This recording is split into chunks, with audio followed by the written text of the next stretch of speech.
All right, good morning, School of Light, people that are tuning in.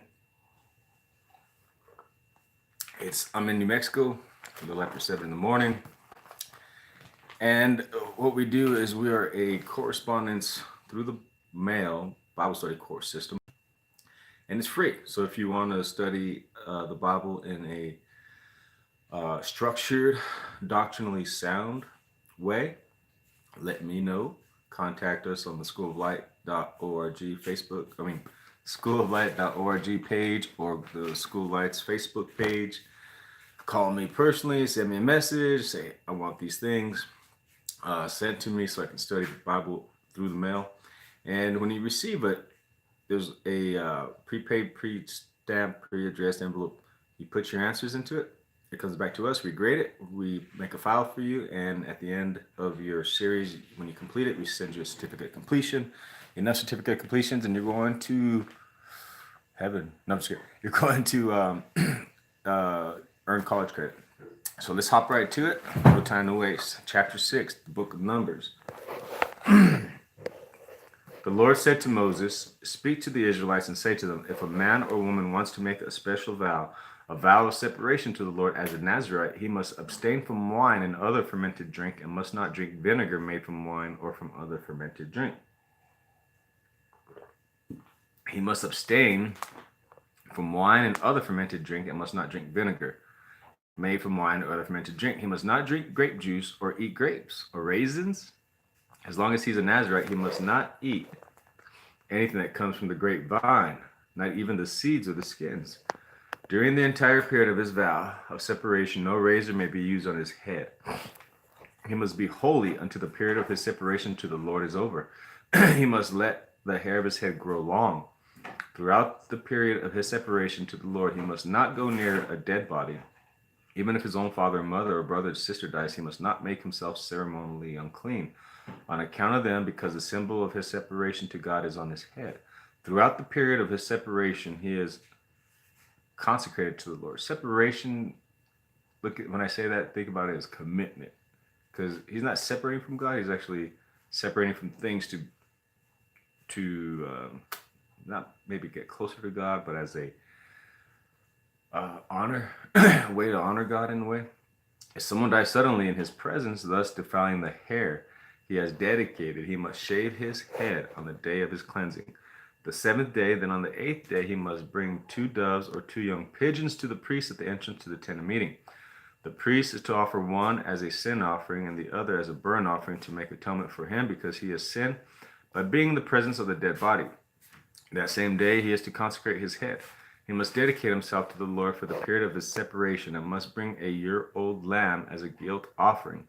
The previous days do not count because he became defiled during his separation. Now this is the law for the Nazarite when the period of his separation is over. He is brought to the entrance to the tent of meeting. There he is to present his offering to the Lord, a year-old male lamb without defect for a burnt offering, a year-old ewe lamb without defect for a sin offering, a ram without defect for fellowship offering, together with the grain offering, drink offering, and a basket of bread made without yeast, cakes made of fine flour mixed with oil, and wafers spread with oil. The priest is to present them before the Lord and make the sin offering and burnt offering. He is to present the basket of unleavened bread and is to sacrifice the ram as a fellowship offering to the Lord, together with its grain offering and drink offering. Then, at the entrance to the tent of meeting, the Nazarite must shave off his hair that he dedicated. He is to take the hair and put it in the fire that is under the sacrifice of the fellowship offering. Man, I've read this, I just never seen it. After the Nazarite has shaved off the hair of his dedication, the priest is to place his hands a boiled shoulder of the ram and a cake and a wafer from the basket, both made without yeast. The priest shall then wave them before the Lord as a wave offering. They are holy and belong to the priest, together with the breast that was waved and the thigh that was presented. After that, the Nazarite may drink wine. This is the law of the Nazarite who vows his offering to the Lord in accordance with his separation, in addition to whatever else he can afford. He must fulfill the vow he has made according to the law of the Nazarite.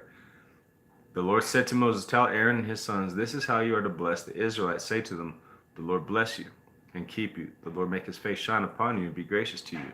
The Lord turn his face towards you and give you peace." So they will put my name on the Israelites, and I will bless them. Interesting. Well, the part here is like after his time's over, you shave off his hair, and then as he offers his sacrifice, you put the hair that you're burning the sacrifice with in the fire that is under the sacrifice. What is this? Jesus, I don't know if I could say, they call him a Nazarene because he was born in Nazareth. I wonder if there's something to do with like curiosity makes me think, or imagination makes me think. All right, so this hair that he had dedicated, it's close to his thoughts, his brain, and then after this long, what they call a separation or a commitment, he goes through this process, brings these sacrifices, which is like a prayer, and then he puts his hair underneath the fire of the sacrifice. I wonder if there's an analogy there. I wonder if there's a little hint or something that God's trying to say there. And I'm just going to make a little note.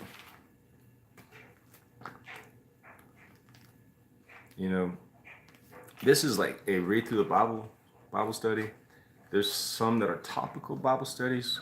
You can go into a topical where we might just pick up the Nazarene and just study everything about Nazarene and the vows, and even go to like Strong's Concordance or study aids from scholars and Bible teachers on this particular thing. So that keep that in mind. There's different Bible studies. There's different ways to study the Bible. One of them being topical.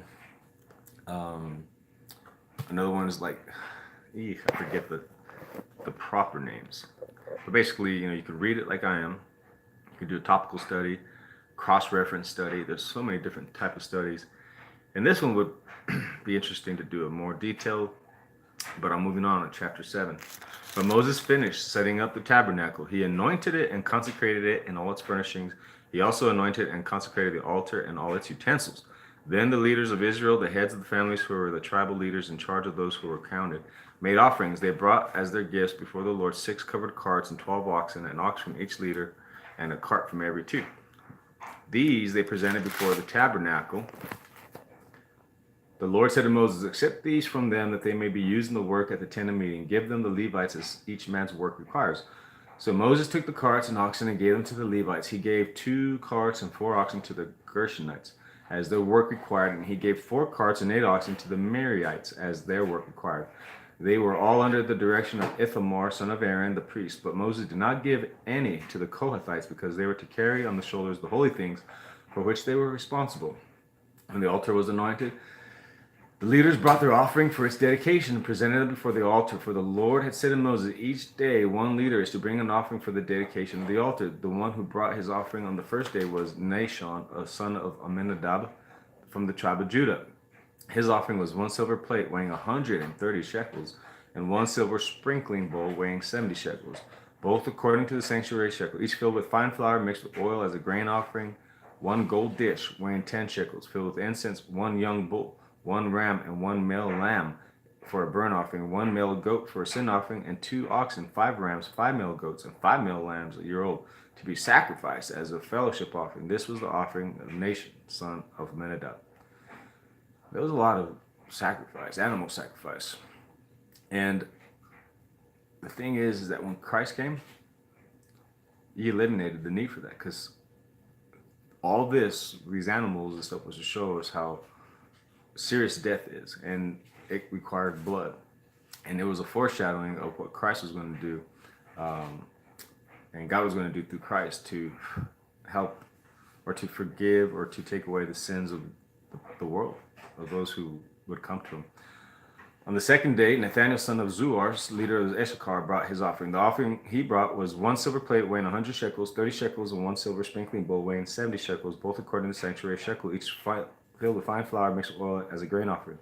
1 gold dish weighing 10 shekels filled with incense, 1 young bull, 1 ram, 1 male lamb a year old for a burnt offering, 1 male goat for a sin offering, and 2 oxen, 5 rams, 5 male goats, and 5 male lambs a year old, to be sacrificed as a fellowship offering. This was the offering of Nathaniel, son of Zuar. On the third day, Eliab, son of Helon, the leader of the people of Zebulun, brought his offering.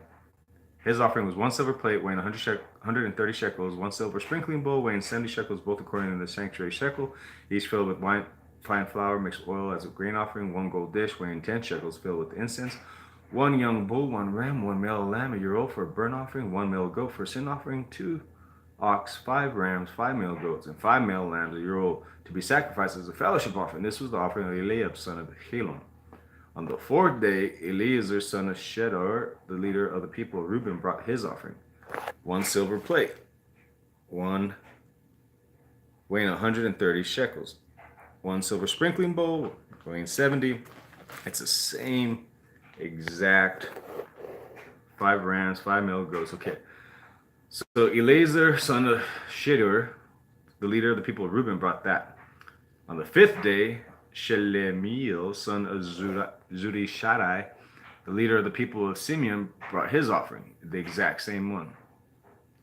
This was the offering of Shelemiel, son of Zurishaddai. On the 6th day, Eliasaph, son of Deuel, the leader of the people of Gad, brought his offering, the exact same offering. This was the offering of Eliasaph, son of Deuel. On the 7th day, Elishama, son of Amichud, the leader of the people of Ephraim, brought his offering, and it was the exact same one. This was the offering of Elishama, son of Amichud. Pedazur, the leader of the people of Manasseh, brought his offering. It was the exact same offering, and this was the offering of Gamaliel, son of Pedazur. On the 9th day, Abdion, son of Gideoni, from the people of Benjamin, brought his offering.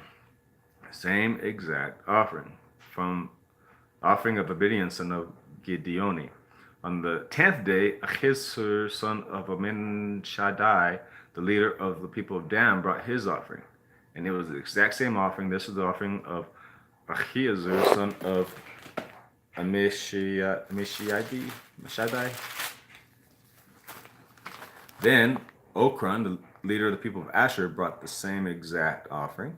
And this was the offering of Pegil, son of Okran. On the 12th day, Achara, son of Enan, the leader of the people of Naphtali, brought his offering. It is the exact same offering. This was the offering of Achiu, son of Enan. These were the offerings of the Israelite leaders for the dedication of the altar when it was anointed: 12 silver plates, 12 silver sprinkling bowls, and 12 gold dishes. Each silver plate weighed 130 shekels, and each sprinkling bowl 70. Altogether, the silver dishes weighed 2,400 shekels, according to the sanctuary shekel. The 12 gold dishes filled with incense weighed 10 shekels each, according to the sanctuary shekel. Altogether, the gold dishes weighed 120 shekels. The total number of animals for the burnt offering came to 12 young bulls, 12 rams, 12 male lambs, a year old. Altogether, with grain offerings, 12 male goats were used for the sin offering. The total number of animals for the sacrifice for the fellowship offering came to 24 oxen, 60 rams, 60 male goats, and 60 male lambs, a year old. These were the offerings for the dedication of the altar after it was anointed. When Moses entered into the tent of meeting to speak with the Lord, he heard the voice speaking to him from behind, between the 2 cherubim above the atonement cover on the ark of the testimony, and he spoke with him. Speaking with God. What a beautiful way to end that chapter. Guys, have a good day. God bless, and we'll see you Monday.